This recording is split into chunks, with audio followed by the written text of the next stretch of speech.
Jeg hedder Jesper Jørgensen. Jeg er butikschef i Hi-Fi-klubben Tilst. Jeg har lige haft 30 års jubilæum i Hi-Fi-klubben og har arbejdet i Hi-Fi-klubben i Herning og Hi-Fi-klubben Aarhus og været butikschef i Tilst de sidste mange år. Jeg synes, at det nye MXA 8400 er noget af det bedste, jeg har hørt i stereo setup.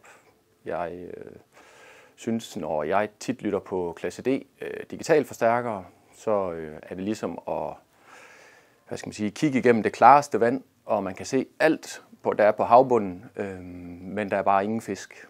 MXA 8400, der er der liv og fisk. Det er en af de eneste gange, eller første gang, jeg har oplevet det på en klasse D-forstærker. Jeg ville bruge den på større højtalere til en biamping-konfiguration.